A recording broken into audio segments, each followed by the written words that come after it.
The arrest of Republican Congressman Chris Collins for insider trading raised serious questions being raised about whether members of Congress are capable of serving on corporate boards. What?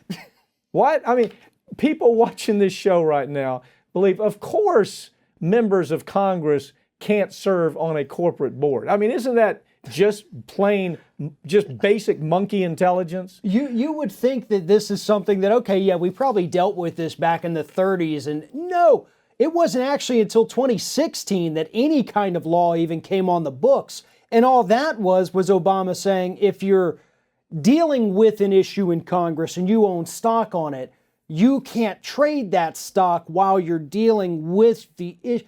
It was such a bland piece of crap that we saw every day from him. Oh yeah, and then he's on the air. And see, here's what bugs me most about Obama. I mean, it's the obvious things about Trump. I mean, it's easy. Trump is an easy analysis. Bush was an easy analysis. But you got this guy, this elegant-looking president who's a wonderful speaker, charismatic, and everybody's in love with Obama until they start really taking a look at things like we're talking about here. The first sign to me, and by the way, full disclosure, this is after I raised money for him. This is after I appeared on TV show. You set him up. I mean, you saw me, yeah. Fox News, where I'm beating on Fox News because, it was the Hillary beating on Obama. Well, I'm there for Obama, talking every day, getting up at 5 o'clock in the morning to do these absurd Friends, what was it? Fox and Freaks, So I'm doing these shows and I'm thinking, okay, we got the real deal here. So, but now I look back, and a look back is pretty scary, because the look back at Obama is story after story about this kind of thing. And it is, remember him coming out, we've solved the problem about conflict where it comes to Congress serving business. We can't have that kind. And we thought, oh, well, that sounds good. Wow, that's wonderful. He's really getting. It was nothing. It accomplished nothing, did it? No, it didn't. And see, here's the problem that we may be a little off topic, but this needs to be discussed. The problem during the Obama years was that you had Fox News that wanted to talk bad about Obama, but they wanted to make up crazy conspiracy theories about the death camps, the death panels. But then you had MSNBC that would only be cheerleaders. Yeah. And then you had even, and I hate to admit it for them, but in the progressive media, they didn't want to cover this. So nobody was talking about it until after it was safe to do it, after he left office. And you've seen a shift. We've seen even some of these very progressive or, establishment type that now say, well, wait a minute, Obama, yeah, he did a real bad thing here. People need to know this. Yeah, why does it happen? It happens because we become charmed with, we're always looking for a hero. I don't know what it is about progressives. I don't know whether they read, too much, Knights and Shine. They're always looking for somebody to pull the sword out of the stone, in charge and represent. They're looking for a Camelot, aren't they? Yeah. They're always looking for a Camelot. And they don't understand Camelots don't really exist, that we have to be honest about who we're dealing with. And the honesty factor with the Obama years, to me, has been, it's actually been very painful. You've watched me go through it. You saw the sacrifices that I was making on behalf of the guy. I mean, I'd be up on a panel and there'd be 4 crazy people versus me. At 4 a.m. That is not an exaggeration. We would be at the WSRE TV studio doing these hits at 4 a.m. Sometimes on Saturdays, on Sundays. It was all the time on behalf of Obama. Right. And so I think for somebody, if we're going to get the criticism, how dare you talk about Obama?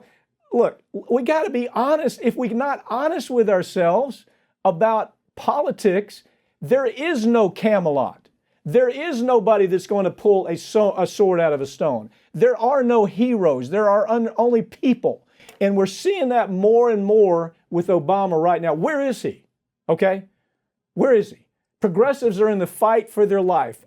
You know why he doesn't want to get there? Because he doesn't want to get dirtied up by the fight. Right. And right now they need him. Look.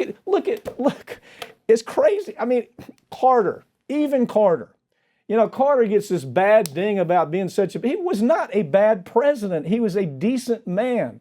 And after he leaves office, he comes back and he continues his fight on behalf of people. Okay? I mean, you got to be honest about it. Where is the guy? Well, the last time I saw, he was, celebrity vacation here, celebrity vacation there. Today I'm with Barbara Streisand in California. Tomorrow I'm with Robert De Niro in New York. Who the hell cares?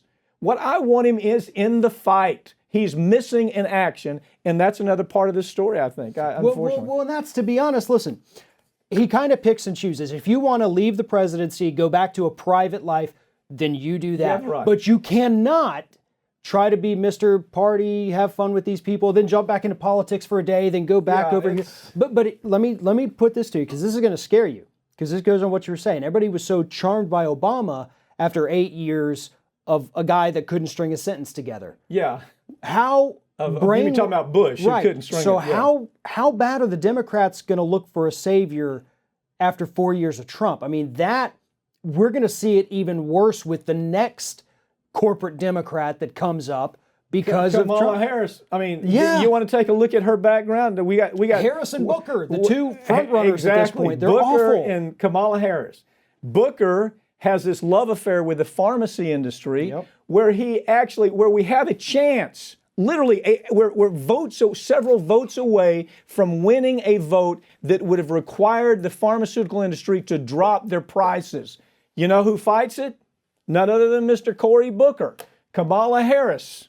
Pick up a story there. You know him. Oh my God. Kamala Harris is the woman who basically gave us Steve Mnuchin as the Treasury of the Exactly. Secretary, or Secretary of the Treasury, excuse me, because she, as Attorney General of California, refused to prosecute him in spite of the mountains of evidence that his company, One West, was falsifying mortgage documents so that they could foreclose on poor people. And actually, Kamala Harris, she caved in to political pressure. Yeah. So don't say to me, oh, you guys are too critical. We're never going to find the perfect. No, we don't have to find a perfect person. We can find a good one. We want to find a good one. And I don't think there's anything wrong with that, because when we fail to do that, to hold, we may have a candidate that maybe they're not that good looking. Maybe they don't speak well. Maybe they don't have the charm of Obama, but they got the heart of a lion, and that's what we need right now more than ever for Democrats.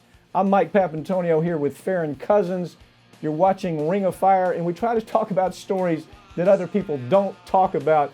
So always stay tuned, always tune in. Hopefully we make you a little mad every now and then. That's kind of our goal.